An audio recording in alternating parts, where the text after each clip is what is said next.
शिव महापुराण की कथा यहां तक कहती है, मंदिर में जल चढ़ाने जाओ तो अपने घर से जल लेकर जाओ।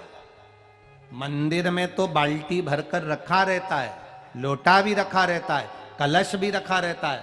मंदिर का पानी भरकर, मंदिर की बाल्टी में से जल भरकर शंकर भगवान को नहलाना सरल है। अपने घर से जल लेकर जब जाओगे तो घर का वास्तु दोष, घर का पितृ दोष और घर का काल सर्प दोष तीनों उस लोटे के माध्यम से जाएगा और शिव को समर्पित हो जाएगा। आज फिर निवेदन करूंगा, इस नेपाल देश की पावन धरा से डोलेश्वर महादेव की कथा में निवेदन करना चाहूंगा, जो बेटा बेटी नौकरी के लिए अप्लाई कर रहे हैं, जो बेटा बेटी चाहे सरकारी नौकरी हो, प्राइवेट नौकरी हो, सर्विस के लिए अप्लाई कर रहे हैं, उन बेटा बेटियों से निवेदन है, दुर्वा शिवजी को समर्पित कर कर केवल दूब जानते हो ना, दुर्वा सब जानते हैं। दुर्वा जो माला पिनाई थी उसमें बहुत सारी लगी थी, पढ़ी है यहाँ, बताना जरा।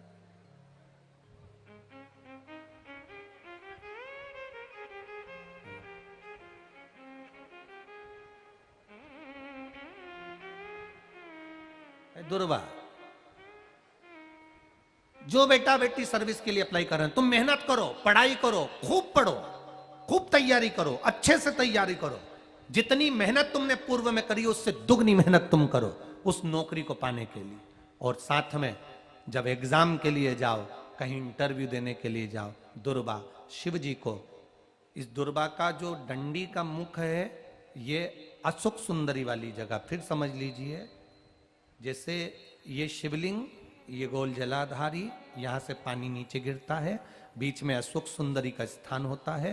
तो ये जो दुर्वा हम चढ़ाएंगे तो इसका डंडी का मुख शिवलिंग के ऊपर चढ़ाएंगे, तो ये शिवलिंग पर डंडी की जो भाग है वो अशोक सुंदरी की ओर हो गया और ये भाग इस ओर हो गया।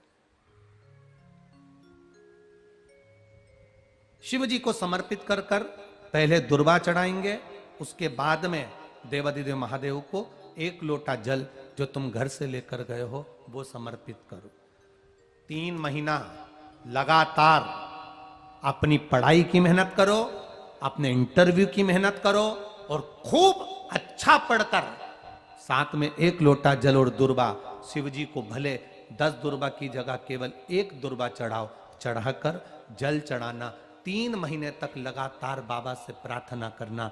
विश्वास कहता है अगला पत्र तुम्हारा व्यासपीठ पर होगा, नौकरी लगेगी, निश्चित है।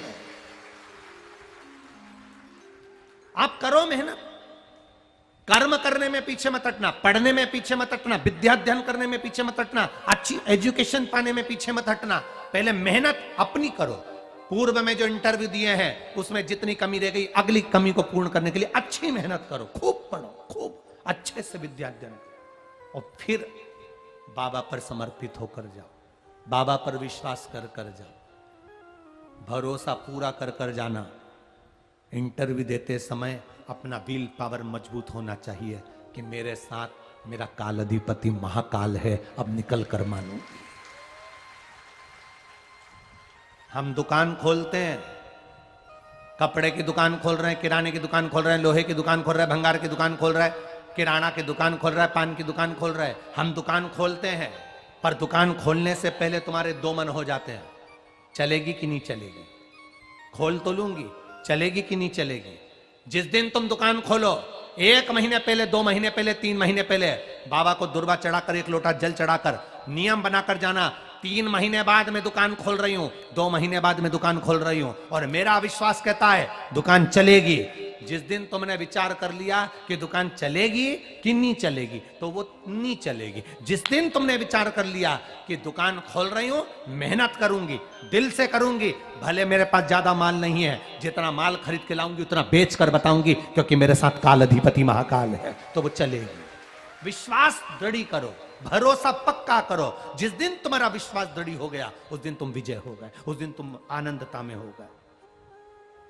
बच्चों का विल पावर कमजोर हो रहा है, दोस्त कह देते हैं सीए की पढ़ाई बहुत कठिन है, इंजीनियरिंग की पढ़ाई बहुत कठिन है, डॉक्टर की पढ़ाई बहुत कठिन है।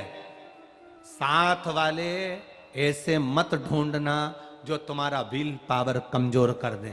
ये वाली फैक्ट्री खोलेंगे तो हो सकता है नुकसान हो जाए, इसलिए ये फैक्ट्री खोलने का मन नहीं हो रहा है। फैक्ट्री का सेटअप जम गया, सब कुछ जम गया, और मालूम पड़े, विचार करा कौन चलाएगा, कैसे होगा, कैसे चलेगी, तो वो फैक्ट्री कभी नहीं चलेगी। तुमने सोच लिया कि अपने क्षेत्र में नहीं है, मेहनत करूंगा, 4 चांद लगाऊंगा, कहीं पर भी जाऊंगा, पर जीत कर बताऊंगा, तो वो फैक्ट्री भी भग दौड़ेगी। निश्चितता है आपका विल पावर कमजोर नहीं होना चाहिए।